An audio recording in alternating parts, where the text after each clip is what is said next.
वे आगे अटकलें बढ़ाने की कोशिश नहीं करता, सीधे सीधे उस अनजान संबंध को मजबूत बनाते हुए कहता है, ऑल राइट पार्टनर, फिर कभी मुलाकात होगी।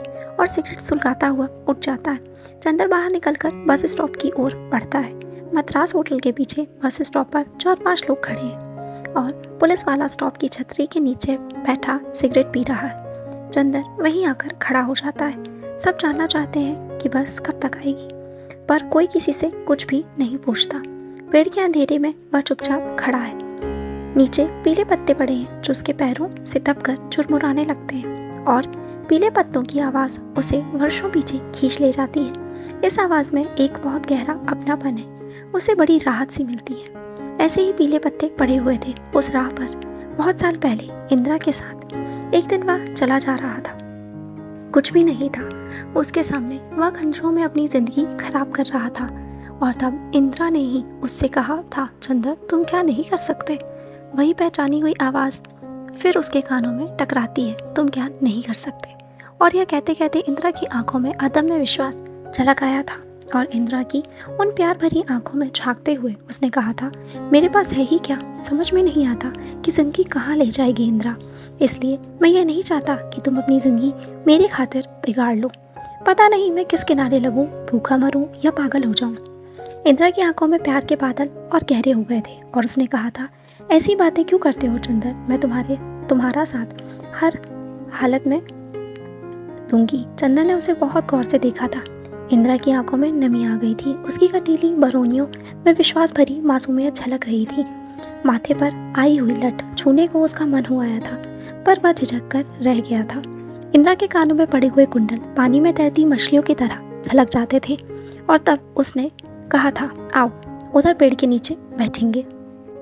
वे दोनों साथ साथ चल दिए थे। सरस के पेड़ के नीचे एक सीमेंट की बेंच बनी थी। राह पर पीली पत्तियां बिखरी हुई थी। उनके कुचलने से ऐसी ही आवाज़ आई थी जो अभी अभी उसने सुनी थी, वही पहचान भरी आवाज़। दोनों बेंच पर बैठ गए थे और चंदर धीरे से उसकी कलाई पर अंगुली की लकीरें खींचने लगा था। दोनों खामोश बैठे थे। बहुत सी बातें थी जो वे कह नहीं पा रहे थे। कुछ क्षणों बाद इंदिरा ने आंखें चुराते हुए उसे देखा था और शर्मा गई थी। फिर उसी बात पर आ गई थी, जैसे उसी एक बात में भारी बातें छिपी हूँ। तुम ऐसा क्यों सोचते हो चंदर, मुझ पर भरोसा नहीं। तब चंदर ने कहा था, भरोसा तो बहुत है इंदिरा, पर मैं खाना बदोशी की तरह जिंदगी भर भटकता रहूँगा। उन परेशानियों में तुम्हें खींचने की बात सोचता हूँ तो बर्दाश्त नहीं कर पाता। तुम बहुत अच्छी और सुविधाओं से भरी जिंदगी जी सकती हो। मैंने तो सिर पर कफन बांधा है, मेरा क्या ठिकाना। तुम चाहे जो कुछ बनो चंदर, अच्छे या बुरे, मेरे लिए एक से रहोगे। कितना इंतज़ार करती हूँ तुम्हारा, पर तुम्हें कभी वक्त ही नहीं मिलता। फिर कुछ देर मौन रहकर उसने पूछा था, इधर कुछ लिखा। हाँ, धीरे से चंदर ने कहा था। दिखाओ, इंदिरा ने मांगा था और तब चंदर ने पसीजे हुए हाथों से डायरी बढ़ा दी थी। इंदिरा ने तुरंत उस डायरी को अपनी किताब में रख लिया था और बोली थी, अब यह कल मिलेगी, इस बहाने तो अब आओगे। नहीं नहीं, मैं डायरी अपने साथ ले जाऊँगा, मुझे वापस दो, चंदर ने कहा था। तो इंदिरा शैतानी से मुस्कुराती रही थी और उसकी आंखों में प्यार की गहराइयाँ और बढ़ गई थीं। हार कर चंदर वापस आया था और दूसरे दिन अपनी डायरी लेने पहुंचा था तो इंदिरा ने कहा था, इसमें कुछ मैंने भी लिखा है, पढ़कर फाड़ देना ज़रूर से। मैं नहीं फाड़ूंगा तो कुट्टी हो जाएगी, इंदिरा ने बच्चों की तरह बड़ी मासूमियत से कहा था। और उस वक्त उसके मुंह से वह बेहद बचपने की बात भी बड़ी अच्छी लग रही थी। और एक दिन इंदिरा घर आई थी। इधर उधर से घूम घाम कर वह चंदर के कमरे में पहुंच गई थी और तब चंदर ने पहली बार उसे बिल्कुल अपने पास महसूस किया था और उसके माथे पर रंग से बिंदी लगा भी बना दी थी और कई क्षणों तक मुक्त सा देखता रह गया था और अनजाने में ही उसने उसके होंठ इंदिरा के माथे पर रख दिए थे। इंदिरा की पलकें झेप गई थीं और रोम रोम में गंध फूट पड़ी थी। उसकी अंगुलियां चंदर की बाहों पर थरथराने लगी थीं और माथे पर आया पसीना उसके होंठों ने सोख लिया था। रेशमी रोए पसीने से चिपक गए थे और उन उन्माद के क्षणों में दोनों ने ही प्रतिज्ञा की थी, वह प्रतिज्ञा जिसमें शब्द नहीं थे, जो होंठों तक भी नहीं आई थी। तब से उसे ये शब्द हमेशा याद रहते हैं, तुम क्या नहीं कर सकते। और तभी एक दूसरे नंबर की बस आती है और ठिठक चली जाती है। चंदर को एहसास होता है कि वह बस स्टॉप पर खड़ा है। वह गहरी पहचान, कहीं कोई तो है और वह बहुत दूर भी तो नहीं है। इंदिरा भी तो यहीं है, दिल्ली में। 2 महीने पहले ही तो वह मिला था। तब भी इंदिरा की आंखों में वह 4 बरस पहले की पहचान थी और उसने अपने पति से किसी बात पर कहा था, अरे चंदर की आदतें मैं खूब जानती हूँ। और इंदिरा के पति ने बड़े खुले दिल से कहा था, तो फिर भाई इनकी खातिर वातिर करूँ। और इंदिरा ने मुस्कुराते हुए 4 बरस पहले की तरह चिढ़ाने के अंदाज में बयान किया था, चंदर को दूध से चिढ़ है और कॉफ़ी इन्हें धुआं पीने की तरह लगती है। चाय में अगर दूसरा चम्मच चीनी डाल दी गई तो इनका गला खराब हो जाएगा, कहकर वह खिलखिलाकर हंसती थी और इस बात से उसने पिछली बातों की याद ताजी कर दी थी। सचमुच चंदर 2 चम्मच चीनी नहीं पी सकता। बस आने का नाम ही नहीं ले रही थी।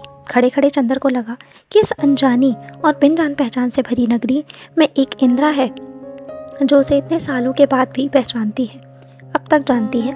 उसका मन अपने आप इंदिरा से मिलने के लिए छटपटाने लगा ताकि यह अजनबीपन किसी तरह टूट सके। तभी एक फटफट वाला आवाज़ लगाता हुआ आ जाता है, गुरुद्वारा रोड, करोल बाग। गुरुद्वारा रोड। चंदर एक कदम आगे बढ़ाता है और वह सरदार उसे देखते ही जैसे एकदम पहचान जाता है। आइए बाबूजी, करोल बाग, गुरुद्वारा रोड। उसकी आंखों में पहचान की झलक देखकर चंदर का मन हल्का हो जाता है। आखिर एक ने तो पहचाना। चंदर सरदार को पहचानता है। बहुत बार वह इसी सरदार के फटफट में बैठकर कनाट प्लेस आया है। आंखों में पहचान देखते ही चंदर पलटकर फटफट पर बैठ जाता है। 3 सवारियां और आ जाती हैं और 10 मिनट बाद ही गुरुद्वारा रोड के चौराहे पर फटफट रुकता है।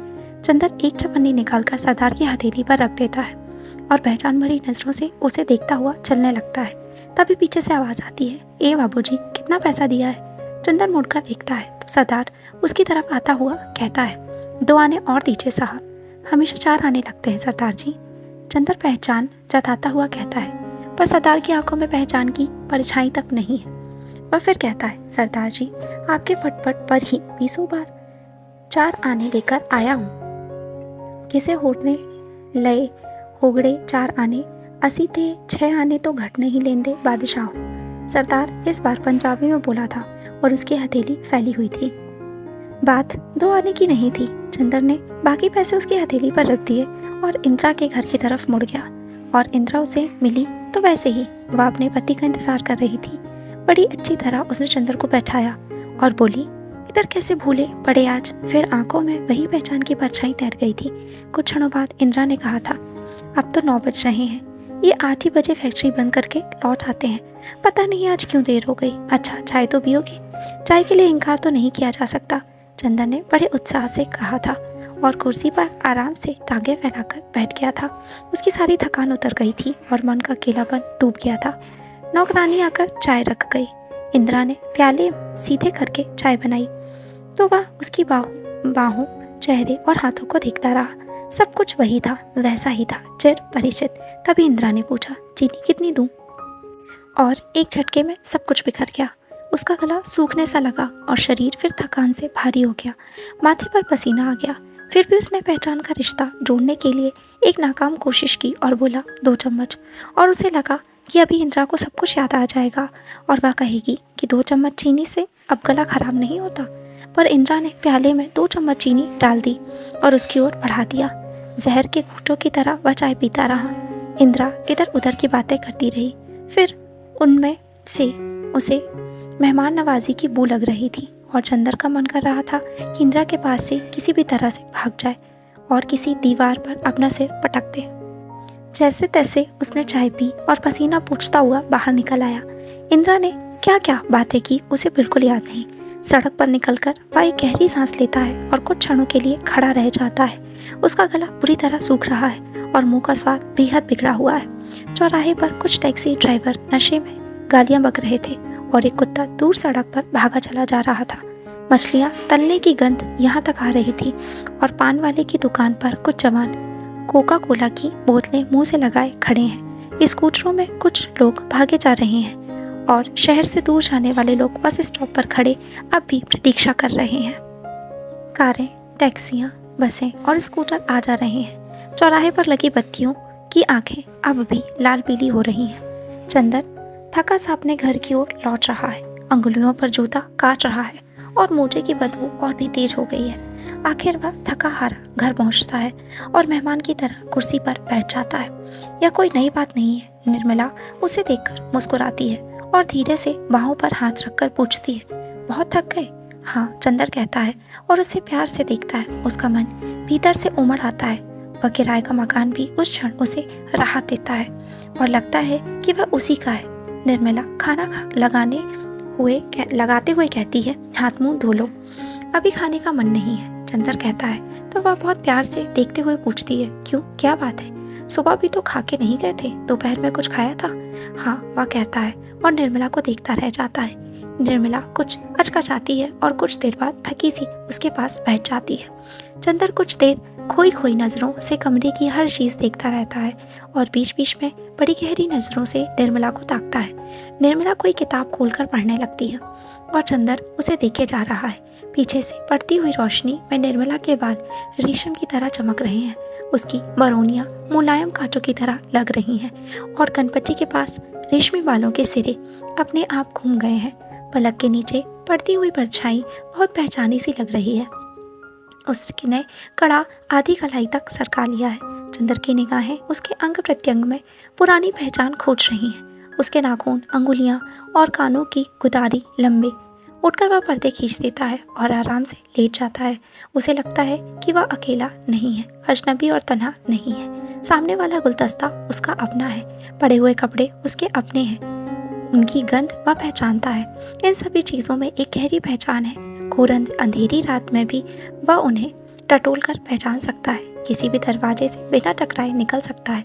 तभी जीने पर गुलाटी के थके कदमों की खोखली आहट सुनाई पड़ती है और उसे घबराहट सी होती है। वह धीरे से निर्मला को अपने पास बुला लेता है और उसे लिटाकर छाती पर हाथ रख लेता है। कई क्षणों तक वह उसकी सांसों से उठती बैठती छाती को महसूस करता है और चाहता है कि निर्मला के शरीर का अंग अंग और मन की हर धड़कन उसे पहचान को साक्षी दे, गहरी आत्मीयता और निर्बाध एकता का एहसास दे।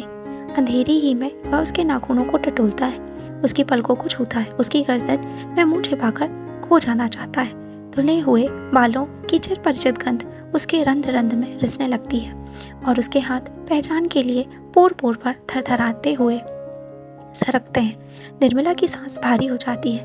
वह उसकी मांसल बाहों को महसूस करता है और गोल गदोर कंधों पर हाथ से थपथपाता रहता है। निर्मला के शरीर का अंग अंग अनूठे अनुराग से खिसता सा आता है। उसका रोम रोम उसे पहचान रहा था, जोड़ जोड़ कसाव से पूरित था। तन के भीतर गर्म रक्त के ज्वार उठ रहे थे और हर सांस पास खींचती जा रही थी। अंग प्रत्यंग में पोर पोर में गहरी पहचान थी। तभी विशन कपूर की खिड़की में उजाला होता है और धुआं सलाखों से लिपट लिपट कर गली के अंधेरे में डूबने लगता है और उसका तन्हा मन तन्हाइयों को छोड़कर उस परिचित गंध, परिचित सांसों और पहचाने स्पर्शों में डूबता जाता है। उसे और कुछ भी नहीं चाहिए। परिचय की एक मांग है और उस अंधेरे में वह सांस में गंध से तन के टुकड़े टुकड़े से पहचान चाहता है, पुरानी प्रतीति चाहता है। चारों तरफ सन्नाटा छा जाता है और उस खामोशी में वह आश्वस्त होता है। वह दोनों बाहों में उसे भर लेता है। ज्वार और उठता है, तन की गर्माहट और बढ़ती है और रंध रंध में एकता का सागर लहराने लगता है। धीरे धीरे निर्मला की तेज सांसें धीमी पड़ती हैं और जुमी की एक कशिश ढीली पड़ जाती है। खिंचाव टूटने लगता है और अंगों के ज्वार उतरने लगते हैं। चंदर कसकर उसकी बाहों को जकड़े रहता है। उतरता हुआ ज्वार उसे फिर अकेला छोड़े जा रहा है, अनजान तटों पर छोड़ी हुई सीपी की तरह। निर्मला अपनी दबी हुई बाह निकाल लेती है और गहरी सांस लेकर ढीली सी लेट जाती है। धीरे धीरे सब कुछ सो जाता है और रात बहुत नीचे उतर जाती है। कहीं कोई आवाज़ नहीं, आहट नहीं। धीरे से निर्मला करवट बदलती है और दूसरी ओर मुंह करके गहरी नींद में डूब जाती है। करवट बदलकर लेटी हुई निर्मला को वह अलसाया सा देखता रहता है और चंदर फिर अपने को बेहद अकेला महसूस करता है। वह निर्मला के कंधे पर हाथ रखता है, चाहता है कि उसकी करवट बदल दे, पर उसकी अंगुलियां बेजान होकर रह जाती हैं। कुछ क्षण वह अंधेरे में ही निर्मला को उधर मुंह किए लेटा हुआ देखता है और हताश सा खुद भी लेट जाता है। पता नहीं कब उसकी पलकें झपक जाती हैं और फिर बहुत देर बाद थाने का घड़ियाल 2 के घंटे बजाता है और उसकी नींद उचट जाती है। नींद के खुमार में ही वह चौंका सा पड़ता है।